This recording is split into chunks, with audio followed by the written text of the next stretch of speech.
laskeskeli, että siellä ullavalaiset tienaa yhtä paljon, mitä Ullavan budjetti oli siihen aikaan. Tämä on minun kultakaivos, että mä sain sen verisuun sinne Suomeen. Edellinen koira oli ihan täysin suomenkielinen. Mutta tämä, joka mulla on nyt, niin se on täysin hurri, se ei osaa suomen sanaakaan. Suomalainen makkara, lenkkimakkara ja saan grillata täällä. Se on aivan toisenlainen maku kuin mitä ruotsalaisilla.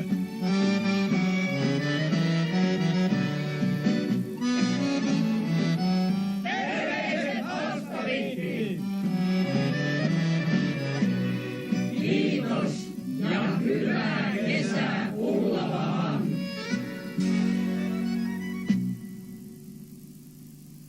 Se Ruotsin muutto oli semmoinen iso ruljanssi, kun kerran kauppa oli ja piti saada tavarat pois ja kaikki lopettaa. Auto oli ja se piti myyä ja myytiin. Kaikki huutokaupalla sai mitä sai. Muutama pahvilaatikko oli ja matkalaukku, jossa oli vaatteita ja vähän että päästiin alkuun. Mutta niin, sillä lailla sitä päästiin sitten lähöille. Minä melkein veikkaisin, että tässä kylällä ei monta katalua ole. Onko yhtään, ettei joku henki sieltä olisi käynyt, koska se oli oikeastaan selväkin, kun oli paljon lapsia ja töitä ei ollut. Johonkaan se oli lähettävä, ja kun sinne oli kerta kaverit mennyt, niin ja siellä oli tuttuja, niin sehän oli helppo mennä perään. Ullavalainen kaveri ja naapurin poikia, jonka kanssa tuli. Ja se oli ollut jo täällä vuoden töissä suurin piirtein. Mä tulin tänne, tietenkin mun vanhemmat muuttivat Ruotsiin, ei sitä ole paljon sanottavaa, kun 8 vuoden ikäinen. Pakko muuttaa. Meitä oli melkoinen sakki. Meillä oli 9 lasta, kun me lähdettiin Ruotsiin. Ja sitten följäs 3 vävyä ja 3 miniä. 6 syntyi sitten lastenlastakin siinä aikana, kun siellä oltiin. Siskoni soitti täältä Ruotsista, kun tänne oli tullut minun 3 siskoa ja veli jo aikaisemmin, että nyt sanoi irti työpaikat, että täällä on työpaikka mulle. No minä lähdin sitten yksin 3 pienen lapsen kanssa.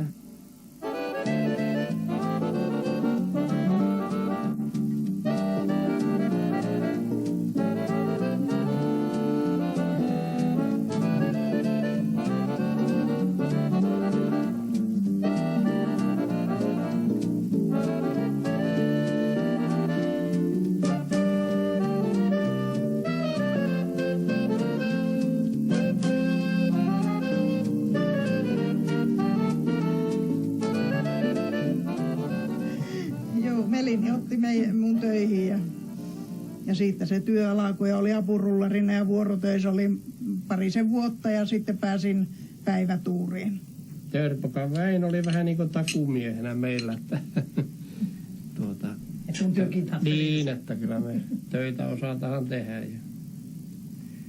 Ja Melini oli silloin niin kuin henkilökunnan päällikkö ja otti töihin. Ja, hej. Jag skulle vilja höra hur man lämpligast flyger till en ort i Finland som heter Ullava. Från Stockholm till Helsingfors, det förstår jag. Men sen, hur flyger man från Helsingfors till Ullava? Olvesilla alkanut semmoinen vaihe, että siellä otettiin opiskelijoita töihin ja ne oli lähdössä syksyllä pois. Että siinä oli aika hyvä sitten päästä töihin. Hän otti meidän koko porukaan sinne ja samahan vuorohonkin vielä. Me Helsingillä kuljettiin viikko pari ennen kuin me saatiin Parakiltakin vasta asuntoon. Se kämppä ei ollut yhtä isompi kuin semmoinen laivahytti, eli vähän isompi ehkä. Siellä me asuttiin. Se on joku yhteiset keittiötilat. Yhteiset keittiötilat ja Olkemeli, niin sillä kävi järjestysmiehenä ja poliisina aina rauhoittamassa niitä, jotka intoontui liikaa. Vill du ha en varm tröja nere? Ja, det var bra. Det kanske är kallt där uppe i Ullava, det vet man inte. Där duger va? Sehän oli suuri osa sitä porukkaa parhaansa työ- ja huvitteluiässä. No sitten suuressa maailmassa oli kuultu, että on seksifilmejä ja Jaskahan kävi sitten semmoisen vuokraamassa ja sitä ruvettiin kahtoon ja Jaskan projektorista meni remmi poikki ja Jaska pani minun sen sormella pyörittää ja Jaska oli sitä mieltä koko ajan, että vauhti on enemmän, että rytmi säilyisi. Siellä oli vähän joka sorttia. Oli jugoslaavia ja suomalaisia ja ruottalaisia, ne tappeli välissähän sitten. Pulloja särjetty pyhän aikana ja verta ja kaikkia oli, niin maanantai-aamuna mennä siivua. Mutta Mutta niin ei minun kauan siellä sitten tarvinnut olla Parakella ennen kuin mä pääsin sitten Holmesille töihin. Että sitten se vasta niin kuin aukesi taivas, kun kerran sai kunnon palkaa.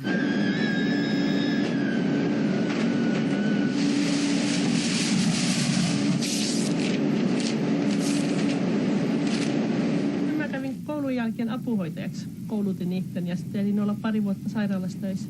Sitten aloin täällä Holmesilla niin kuin kaikki muutkin. Meitä oli parhaimmillaan 5 meidän perheestä samassa vuorossa töissä. Meitä on ollut täällä 56 henkeä, niin kuin meidän sukua vaan. Ja musta tuntuu, että meitä ei nyt ole varmaan jäljellä kuin tusinan verran.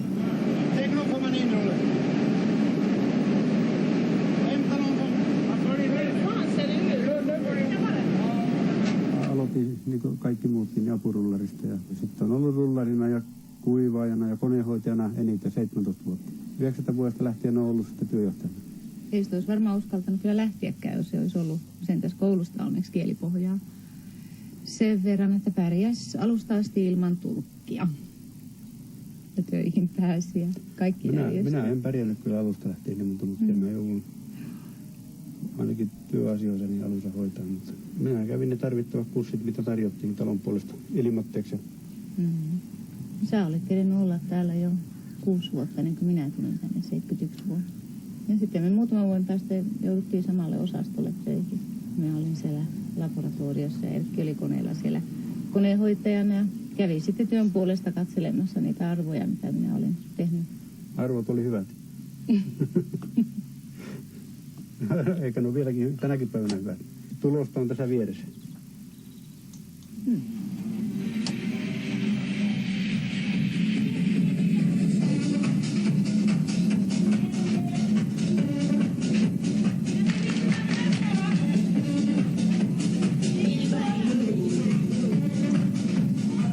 Vad tycker du om att röra på mig? Är det jättekul? Ja, det är kul att Katti är med, min storasyrra, för hon är så duktig och så. Att starta egen förening. Jag tycker det är kul att vara med och jag sitter själv i styrelsen, så det är därför jag tycker det är kul.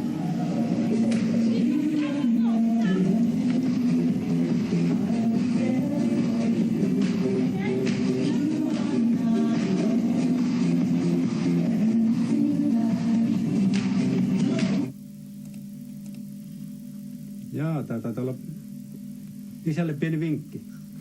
Niin justi. Ei, minkä takia sä justiin tämä haluat? Se on mun mielestä niin sporttinen. Urheilullinen? Joo.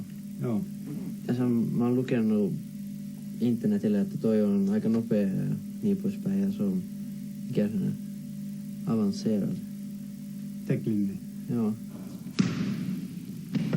Mä harrastan aika paljon urheilua, niin kuin mä juoksin paljon ennen. Ja niin poispäin mä hyppäsin pitkästikin. Pituutta.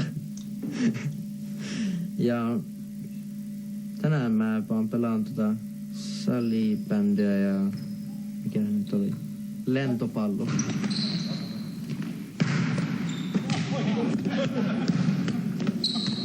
Mulla on täällä kokonaan Ullavan porukka täällä toisella puolella. Nej, det kan man väl säga att utan den här finska invandringen som kom här då för 20-25 år sedan, då hade vi nog inte haft någon volleyboll alls här i Hallsta, utan det är ju de som har kommit med den, det är de som har haft det duktiga laget nu och sen så har de lärt oss andra att spela. Det här gänget är gamla finska föreningens lag som vi hade på 40-talet här. Så vi försöker hålla igång så mycket det går. Alun perin tätä tehtaan asutusaluetta on ruvettu kutsumaan Pikku-Ullavasta, koska täällä asuu niin paljon ullavalaisia. Mutta se on sitten myöhemmin alannut käsittää koko Hallstaa. Ja tämän nimen on antanut ne suomalaiset, jotka eivät tule Ullavasta. Tässä on Suomiseuran alkuperäinen toimintapaikka, jonka nimi on Koskenkorva. Sen takia, että ruotsalaiset tiesi vain 3 sanaa hyvin. Kukko, sauna ja Koskenkorva.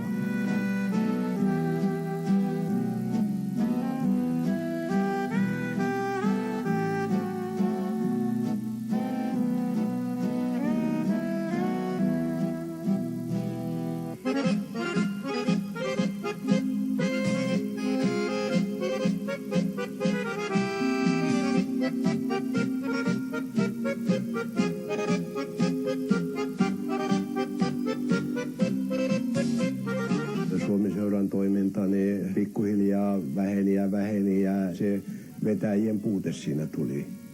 Ja ne, jotka oli aikaisemmin, niin en enää jakson ja uusia ei ollut tulla siihen sitten tilalle ja niin poispäin. Se vähän niin kuin kuihtui sitten kokonaan pois. Se on kaksi aivan eri asiaa olla vankka ja vankan näköinen.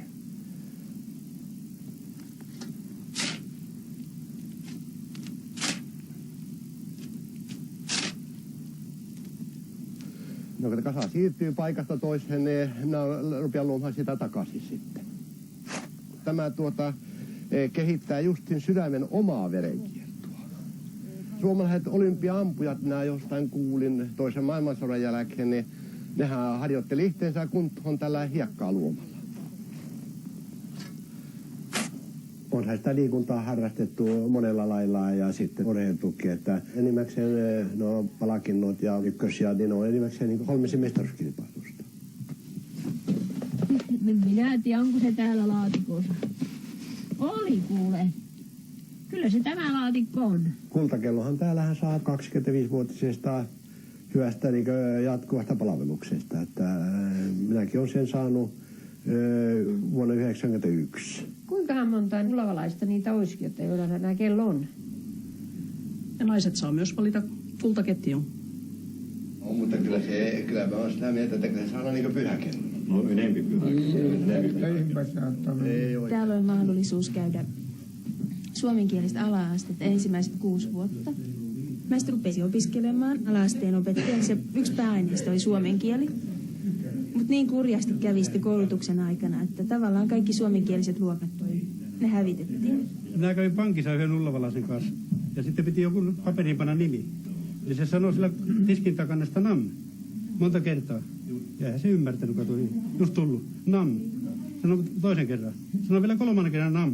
Sitten sanoi se mies, että maiskis.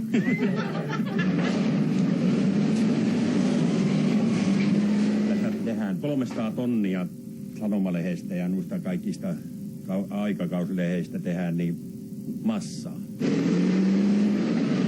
Siellähän on kaikenlaista sitten sisälläkin, siellä on rahaakin ja ynnä muuta. Mä voin näyttääkin näitä niin. Tässä on nyt monen maan rahaa. Tämä on minulla ollut melko hyvä kultakaivos. 10 tonniakin mulla on ollut muutaman kerran. Muutenhan sitä ei ole sitä mersua mulla siellä Suomessa.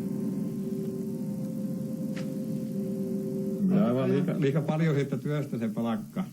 Joo, minä ikään kyllä pystynyt moittimaan sitä palkkaa.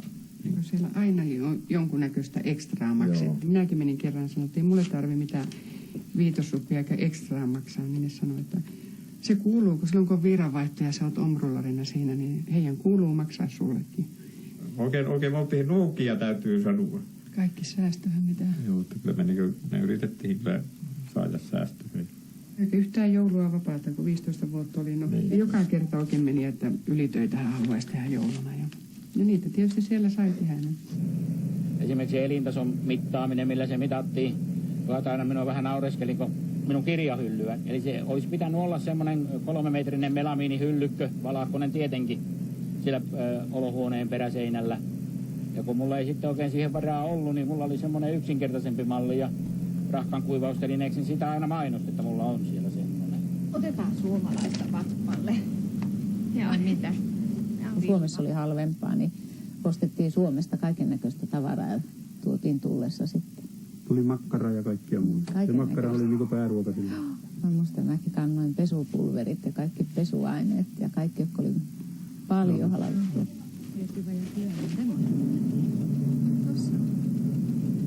Ei meilläkään nykyään tule kyllä useasti käytyä Suomessa. Ja minun mielestä mä saan semmoisen kuvan, että sinne kun menee, niin siellä on aina töitä niillä, kun meillä on loma. Että se on vähän niin kuin tiellä siellä. No, mä muistan näin. Semmoinen juttu on näissä kanssakäymissä täällä, että se on kyllä aika hankalaa, jos meinaa, että ystävien tai tyttöjen kanssa olisi toiminnassa, koska tuo on vuorotyö. Kaikki on eri tuurissa melkein, eri aikaa tässäkin vapaa. suunniteltiin jo kauan aikaa, että lähdetään käymään Viljosiidillä ja Marjalenalla. Katsottiin tuurikortista, niin ei käynytkään kenellekään. Kaikki oli joko nukkumassa tai töissä. Mutta niitä on tosiaan niitä kavereita enää niin vähän täällä. Niin, osa on muuttanut takaisin. Ne... Sun sukulaisia lähti paljon, joissa monella käytiin.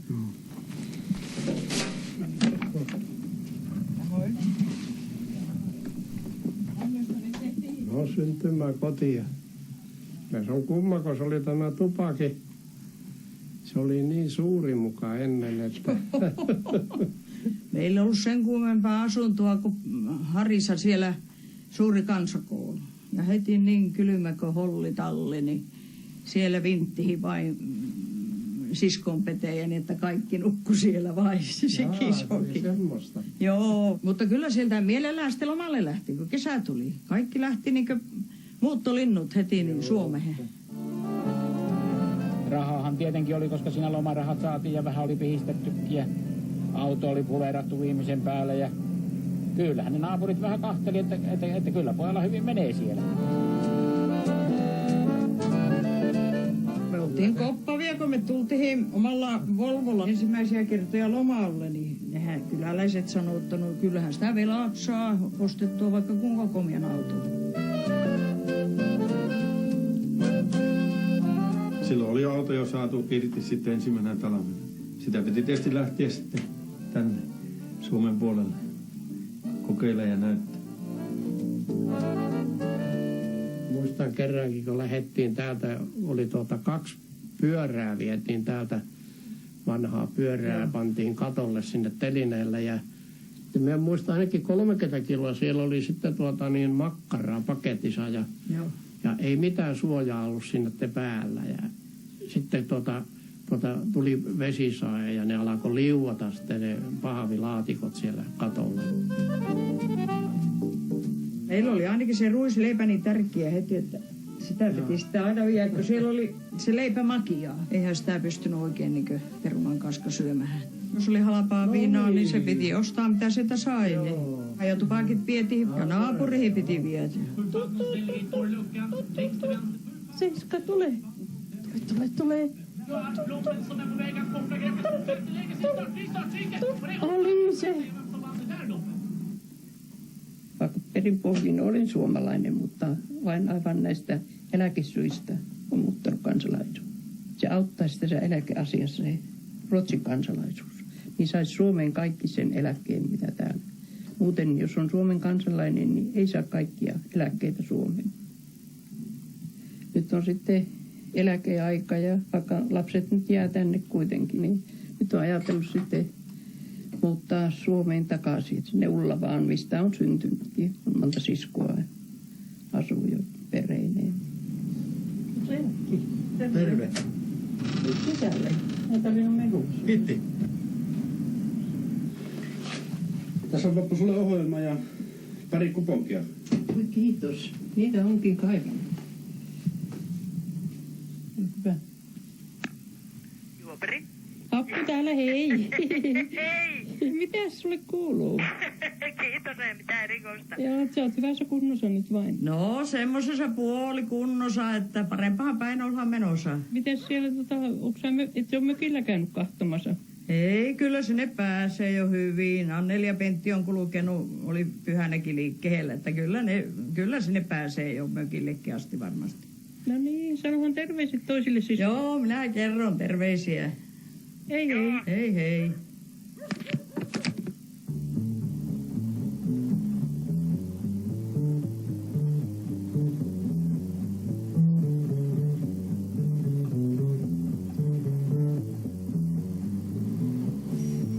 Mattihan oli siellä työhönottajana niin kuin Melinin apulainen. Me lähdettiin vuodeksi tienaamaan ja meni 16 vuotta. On ollut kaikki yhtä aikaa sisarukset halstassa. Ketä tässä nyt on? Ja yksi vielä jäi halstassa. Vappu. Tämä sanoi aina, että hän lähtee heti Suomeen, kun hän saa eläkkeen. Sai mitä sai, hän pärjää. Se olisi jättänyt mun sinne, mutta se oli luojan sallimus niin samasta päivästä loma eläkkeelle. Äitimuori kuoli silloin 78. Ne oli vähän semmoinen ajatus, että jos tämä Pertahan pystyy pitää tämä paikka, niin meidän se pitää lähteä tänne sitten. No sanottehan sitä silloinkin, kun lähdettiin, että nyt me ollaan tehty semmoinen työ, kun sanottu itseämme irti. Kauhea kauhu kyllä niin, tuli silloin. Niin kauhea kauhu, että ei yötä pystynyt silloin yönä nukkua. Kyllä se täytyy sanoa, että kyllä se ainakin toinen kotimaa on ollut siinä. Hyvin vähän sieltä löytyy sitä kielteistä. No kaikki hyvää aikaa. Mutta kyllä se täytyy sanoa, että ei tänne se... oli paljon vaikeampi tulla tänne, mitä oli mennä Ruotsiin. Niin, tännehän oli vaikka monin siinä verran vaikeampi tulla. Kyllä se karjaanhoito semmoista työtä on, että siinä on aina kiinni. Ja kyllä siinä varmasti hommaa riittää, kun tuommoiseen puoleen väliin 70 päätä yksin tillailee. Ja lisää pitäisi laittaa ainakin semmoiset on EU-määräykset tietysti, mutta ei sunkaan sitä yksi ihminen enää jaksa niitä lypsää. Jos 80 päivässäkin lypsää, niin se on liikaa paljon. Me alettiin harkita sitten takaisin tuloa sieltä Ruotsista, kun vanhin tyttö oli leikkikoulussa ja hän tuli aina pois kesken päivää. Kyllä tämä paljon parempi ratkaisu oli meille. Kyllä lapsetkin on tykännyt olla Suomessa. En mä oppinut siitä koskaan oikein siihen tuulityöhön. Alaveteliin pääsin töihin sitten. Tämmöiselle betonivalimoon. Minä olin siellä sitten 1,5 vuotta. Ostin vähän vehkeitä ja sitten minä jo rupesin omaa värkkäämään.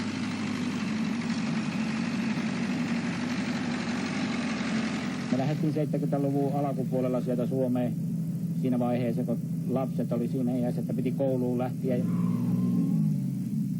Minähän tulin silloin 10 vuotta sitten kunnalle talonmieheksi. Ja kyllähän tämä toisaalta, jos siihen paperintekoon vertaa, mitä Alstassa tehtiin, niin onhan tämä aika paljon vapaampi. Siellähän oli se ja tuurityö oli siellä.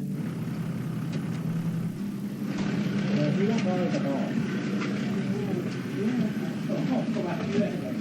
Sehän on hyvä katsoa, ettei maha sotu, että joka päivä ihan samalla minuutille tulee ruoka. Niin.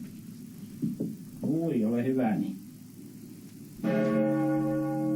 Kun niin heimo kuoli, niin ei mulla enää kulunut aika siellä. Minulla olisi tämän yksin olla siellä mökissä. Ja kun meillä oli jo talo valmis Kaustisella, siellä ei ollut ketään lämpö sisällä, niin minä sanoin, että sinnehän minä menen. Nyt on varma leipä. Nyt on varma leipä, kun on eläkkeet. Jos Medini olisi tänne tullut, niin sanonut, että 30 vuotta on suunnilleen mennyt siitä, kun hän meille antoi töitä. Se tykkäsi. Erittäin oikein ullovalaisesta. Voi hyvä tessy.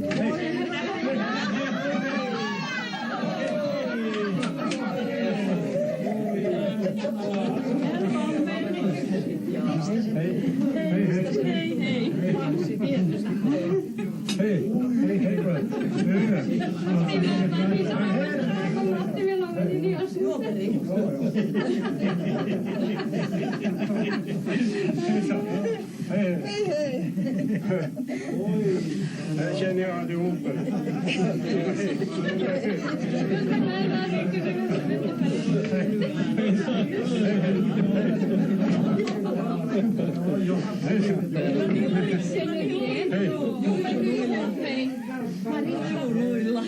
Vi startade igår kväll och åkte hela dagen. Kan man ju fundera varför ni gav er iväg så långt till Hallstavik. Jag var ju inte säker på när jag kom hit. Nu kanske jag kommer an och har de ju kunnat sagt. Vi behövde folk och vi måste uppföra oss ordentligt. Och sen var det ju lyckat. Det gick ju bra. Ni hade kommit många då. Och så då sa jag, kommer jag ihåg det där så väl, för att nu är det väl bara handlaren och prästen kvar i byn, så den ena rekommenderade den andra, så visste man att det var bra människor som kom. Ingen ville väl rekommendera någon som inte de trodde skulle klara av det och inte kunde sköta sig, utan det kom automatiskt och sen gick det väl i släkten, mun mot mun-metoden så att säga, som gjorde att ni kom hit. Ja. De har saknat dig. Ja, alla. Egentligen förstår jag inte varför. För jag vet inte att jag gjorde något speciellt. Ja. Det var ju också då för att det behövdes så mycket folk, så arbetade vi för att försöka få kvinnorna att börja arbeta också. Vi tyckte ju att jobben var inte... Ja, de skulle kunna passa även kvinnor. Och det gick ju lite trögt till att börja med, men nu det har gått bra.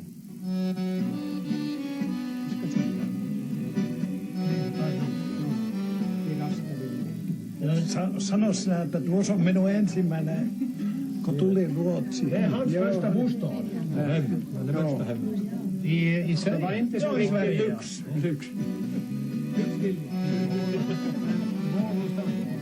Ja kyllä minun täytyy nyt tällä kokemuksella, mikä mulla nyt on, niin sanoa, että jos saisi niin elämää elää uudestaan näillä tiejoilla, mitä nyt on, niin En enää asetta sihtiään tähän tilaan.